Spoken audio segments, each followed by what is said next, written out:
Hello guys, আমি অনেক দিন বাদে আবার এসেছি এই অটো রিকশার বাকি অংশ নিয়ে। বেশ মাঝে অনেক ভিডিওগুলোই ছেড়েছিলাম, পরপর মনে করছিলাম যে সবই ছেড়ে দেব, কিন্তু একটু শারীরিক অসুস্থতার কারণে পারিনি।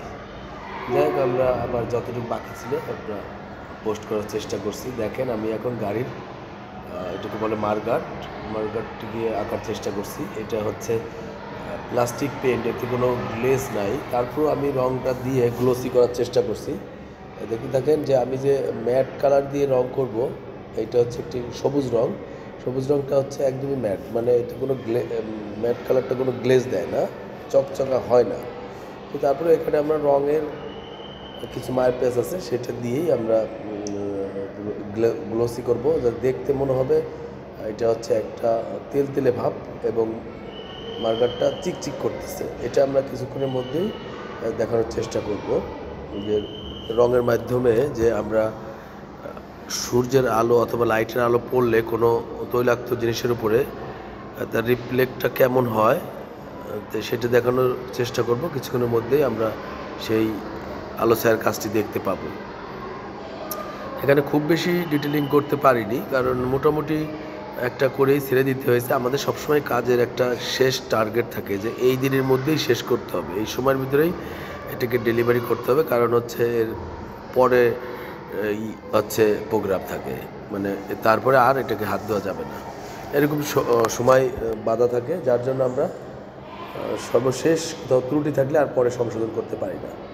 একবার ছবি থেকে তুলি সরাই ফেললে আর ওখানে আর তুলির আঁচড় দেওয়া সম্ভব হয় না। যাই হোক, আমাদের মার্কেটের প্রায় সবুজ রঙের পরে একটা হলুদ শেড, এরপরে আমরা কিছু লাইট শেড করব। সেই শেডগুলোই দেখা যাবে যে মার্কেটের উপরে যে আলোটা পড়েছে সেই আলোটা কীভাবে রিফ্লেক্ট করে এবং চিকচিকে ভাব হয়, সেটা এখানেই তুলে ধরবো আমরা। বোঝা যাবে যে এই মার্কারটা যে কোনো একটা অয়েল পেন্ট দিয়ে রং করা অথবা তৈলাক্ত যে কোনো কিছু দিয়ে রং করা, যার জন্য আলোটা পড়াতেই একটু চিকচিকে ভাব হয়ে আসছে।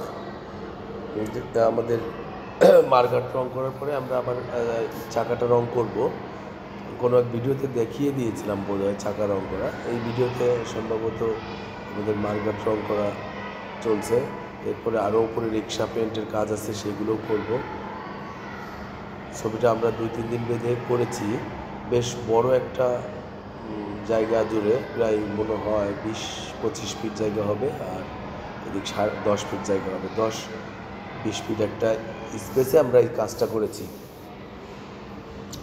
দেখেন, আমাদের ছবিটা মোটামুটি আমরা এখন লাইট শেডের পরে একটু ডার্ক শেড করে নিচ্ছি, কালো মিশিয়ে সবুজের সাথে ঘষে ঘষে ব্লেন্ড করার চেষ্টা করছি। এখন আমরা চলে আসছি সেই আলোর রিফ্লেকশন করার জন্য। আলো যে উপরে পড়েছে, পড়ার পরে যে একটা হয়, রিফ্লেক্ট হয়, সেটা দেখানোর চেষ্টা করছি। দেখেন কোথায় কোথায় আলোটা পড়তে পারে, এবং মার্কাটের কিছু জায়গা একটু উঁচু নিচু এবং ট্যাপ থাকতে পারে, কারণ একদমই নতুন তো না গাড়িটা, হয়তো চলমান অবস্থায় 2-1 জায়গায় আঘাত খেয়েছে। এখানে মার্কাটেই তো আগে আঘাতটা খেয়ে থাকে, যার জন্য ওখানে 2-1টা জায়গায় একটু ডিস্টার্ব থাকতে পারে, সেটাও একটু তুলে ধরবো।